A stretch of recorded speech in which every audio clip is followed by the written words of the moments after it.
ഹരേ കൃഷ്ണ. ഇനി നമുക്ക് 57-ാമത്തെ ശ്ലോകം നോക്കാം. തയാ ച കഥിതം ഭർത്രേ പ്രസൂതഃ സുഖമർഭകഃ ലോകസ്യ സുഖമുൽപ്പന്നമാത്മദേവ പ്രചോദയാത്. ഇനി ശരി, ഇവിടെ സഹോദരിയുടെ കുട്ടിയെ കിട്ടി. ഇനി എന്താണ് ഇവിടെ നടന്നത്? ഇനി പറയുന്നത് നമ്മൾ ധുന്ധുലിയുടെ ആത്മദേവന്റെ ഗൃഹത്തിലെ കാര്യമാണ്. പറയാ, തയാച കഥിതം ഭർത്രേ, തയാ അവളാൽ, അതായത് ധുന്ധുലിയാൽ, കഥിതം ഭർത്രേ പറയപ്പെട്ടു.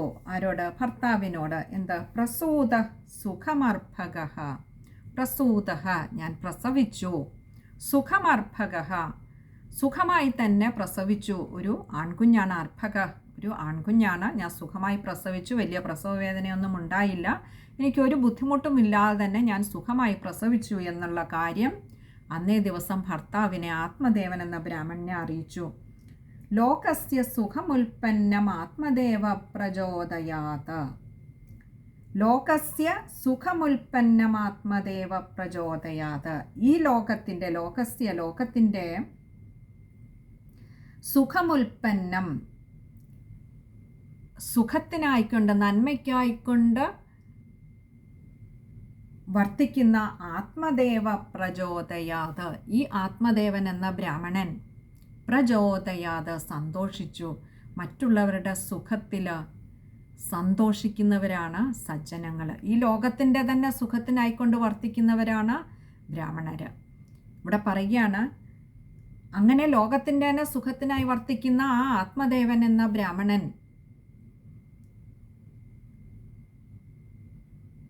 തൻ്റെ ഭാര്യയ്ക്ക് വലിയ പ്രസവവേദനയും ഒന്നും ഇല്ലാതെ, ബുദ്ധിമുട്ട് കൂടാതെ പ്രസവിച്ചു എന്നറിഞ്ഞപ്പോൾ അതിയായി സന്തോഷിച്ചു.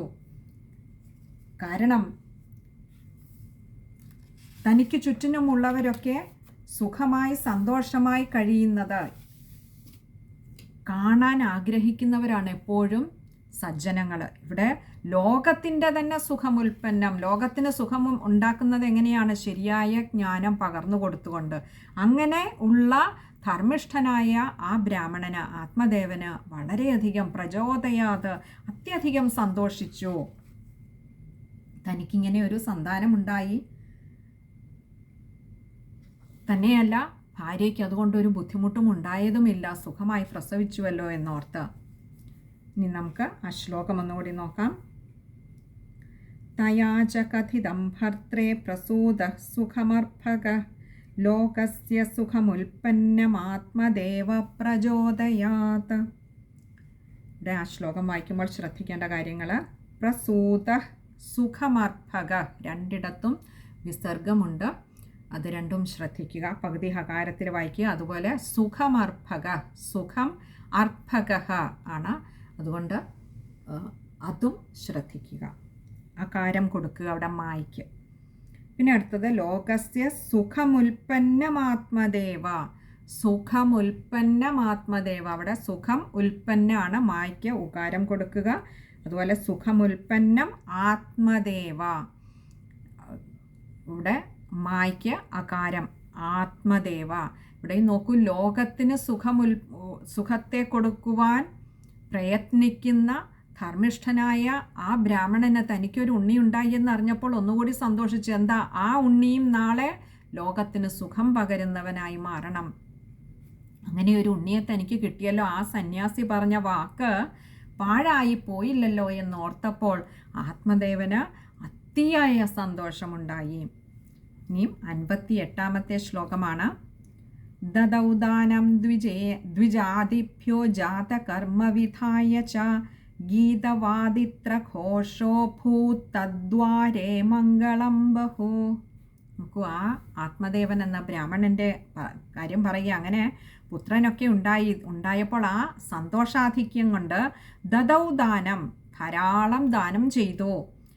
ദ്വിജാദിഭ്യോ, ആർക്ക്? ബ്രാഹ്മണർക്കൊക്കെ ധാരാളം ദാനം കൊടുത്തു. ജാതകർമ്മവിധായ ച, ആ ജാതകർമ്മമൊക്കെ വിധിപ്രകാരം തന്നെ ജാതകർമ്മങ്ങളൊക്കെ വേണ്ട വിധത്തിൽ നടത്തി. എങ്ങനെ? ഗീതവാദിത്രഘോഷോ ഭൂതദ്വാരേ മംഗളം ബഹു. ഗീതവാദിത്രഘോഷോ ഭൂത്, പാട്ട്, വാദ്യം തുടങ്ങിയ ആഘോഷങ്ങൾ, ഇതെല്ലാം ചേർന്നിട്ടുള്ള ഒരു ആഘോഷമായിരുന്നു. അങ്ങനെ ഈ ആഘോഷങ്ങളൊക്കെ ചേർത്ത് തദ്വാരേ മംഗളം ബഹു, ഇങ്ങനെ പലതരത്തിലുള്ള ആ ആഘോഷങ്ങളിലൂടെ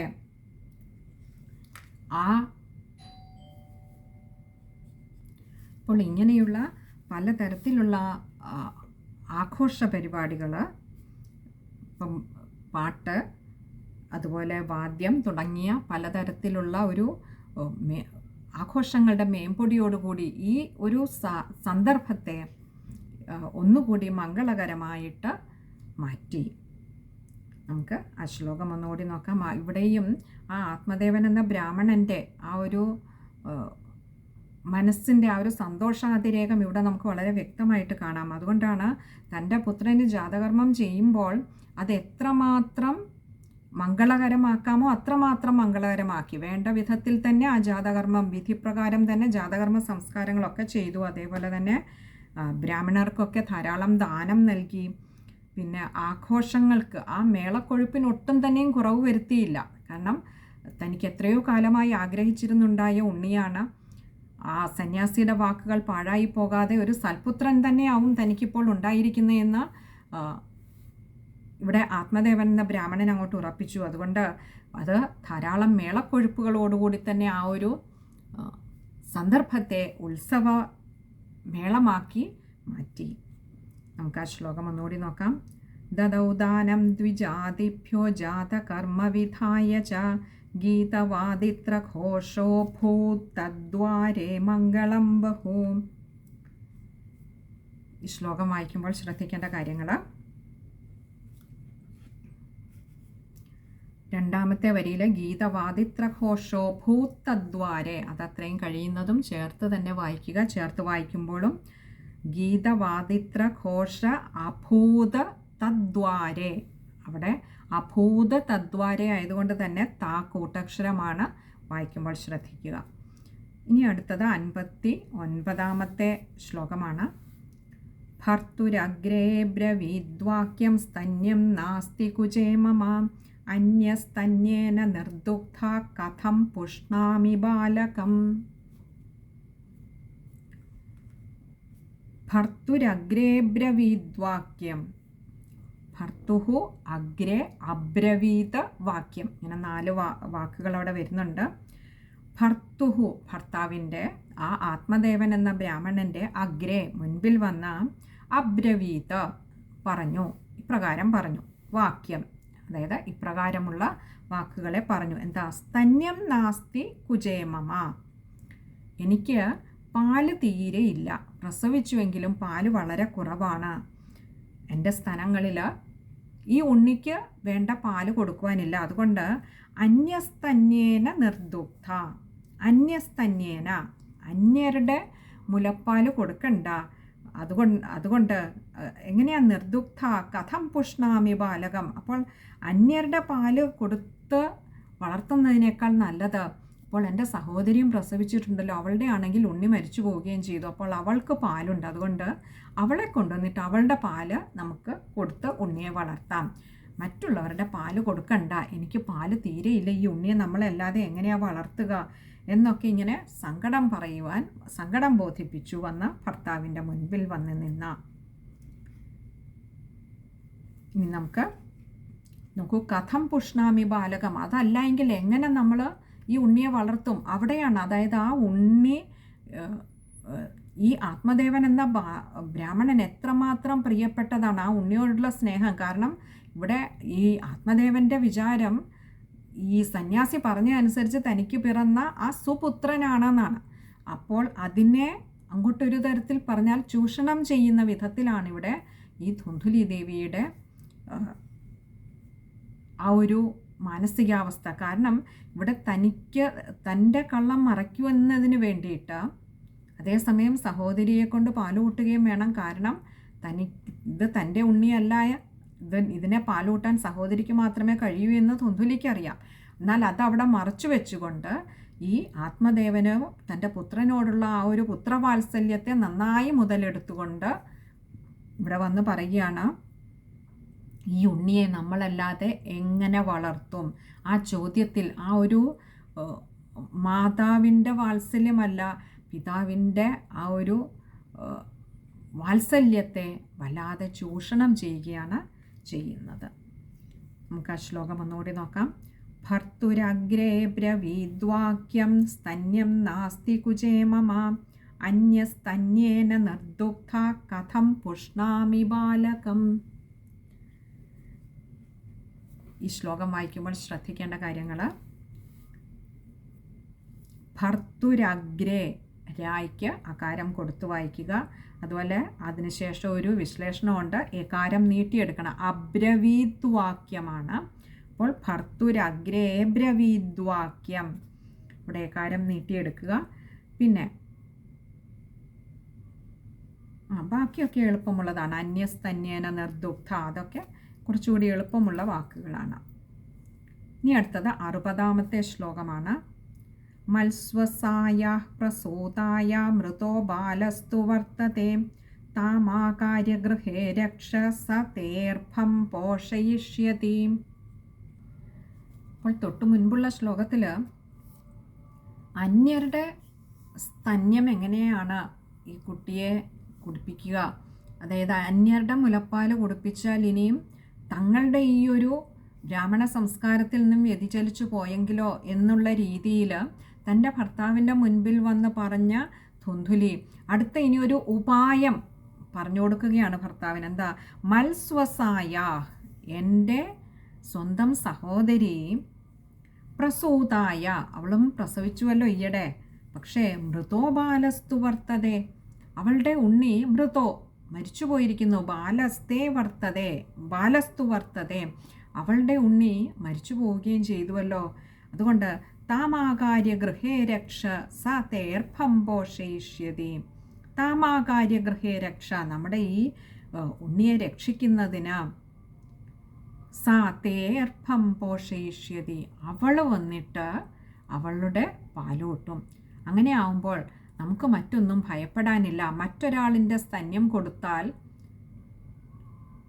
അത് ചിലപ്പോൾ ഈ ഉണ്ണിക്ക് ആ ഒരു ബ്രാഹ്മണ സംസ്കാരത്തിൽ നിന്നുള്ള വ്യതിചലിച്ചു പോകുന്നതിനുള്ള ഒരു അവസരമായാലോ. വേണ്ട, നമ്മുടെ ഉണ്ണി ഈ ഒരു സംസ്കാരത്തിൽ തന്നെ മുന്നോട്ട് പോകട്ടെ. അതുകൊണ്ട് ഒട്ടും അതിനൊരു കോട്ടം വരാത്ത വിധത്തിലുള്ള ഒരു ഉപായമാണ് ഞാൻ പറയുന്നത്. എൻ്റെ സഹോദരിയും ഈയിടെ പ്രസവിച്ചുവല്ലോ, അവളുടെ ഉണ്ണി മരിച്ചുപോയി.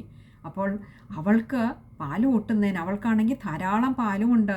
അതുകൊണ്ട് ഒരു കാര്യം ചെയ്യാം, അവൾ നിത്യവും ഇവിടെ വരട്ടെ, ഇവിടെ വന്ന് ഈ ഉണ്ണിയെ പാലൂട്ടി പോകട്ടെ.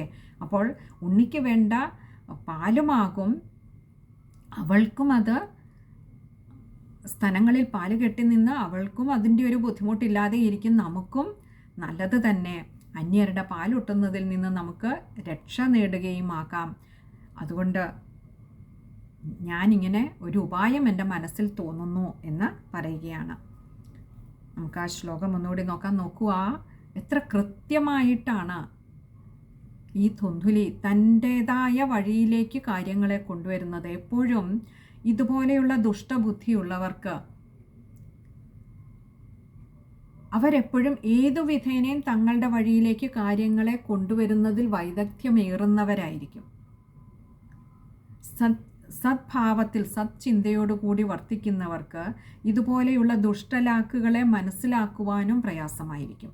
അവരെപ്പോഴും ഏതൊരു കാര്യത്തിലും അവർ നേരായ വഴി, അവരുടെ സത്ചിന്ത മാത്രമേ, ഒരു സദ്ഭാവമേ എന്തൊരു കാര്യത്തിലും അവർക്ക് കാണുവാൻ കഴിയുകയുമുള്ളൂ. അതുകൊണ്ട് തന്നെ ഈ ആത്മദേവൻ എന്ന ബ്രാഹ്മണന് ഇതുവരേക്കും ഈ ഒരു ധുന്ധുലിയിലോ ധുന്ധുലിയുടെ നീക്കങ്ങളിലോ ഈ ചര്യകളിലോ ഒന്നും ഒരു സംശയവും തോന്നിയിരുന്നില്ല. കാരണം എല്ലാം തൻ്റെ ഉണ്ണിയുടെ നന്മയ്ക്ക് വേണ്ടിയിട്ടാണ് എന്നുള്ള ചിന്തയാണ് ആ ബ്രാഹ്മണന് ഉണ്ടായിരുന്നത്. നമുക്ക് ആ ശ്ലോകം ഒന്നുകൂടി നോക്കാം. മത്സ്വസായ പ്രസൂതായ മൃതോ ബാലസ്തു വർത്തതേ താമാകാര്യഗൃഹേ രക്ഷ സ തേർഭം പോഷയിഷ്യതി. ഇവിടെ വായിക്കുമ്പോൾ ശ്രദ്ധിക്കേണ്ട കാര്യങ്ങൾ: മത്സ്വസായ, അവിടെ വിസർഗമുണ്ട്. പിന്നെ താമാകാര്യ, താമാകാര്യ, അവിടെ മായ്ക്ക് ദീർഘമുണ്ട്. അതുപോലെ തേർഭം, അവിടെ വിശ്ലേഷണമുണ്ട്. ഏകാരം നീട്ടിയെടുക്കുക. ഇത്രയും കാര്യങ്ങളാണ് ആ ഒരു ശ്ലോകം വായിക്കുമ്പോൾ ശ്രദ്ധിക്കേണ്ടതായിട്ടുള്ളത്. ഇനി അടുത്തത് 61-ാമത്തെ ശ്ലോകമാണ്. അത് അടുത്ത സത്സംഗത്തിൽ കാണാമെന്ന് കരുതുന്നു. ഹരേ കൃഷ്ണ.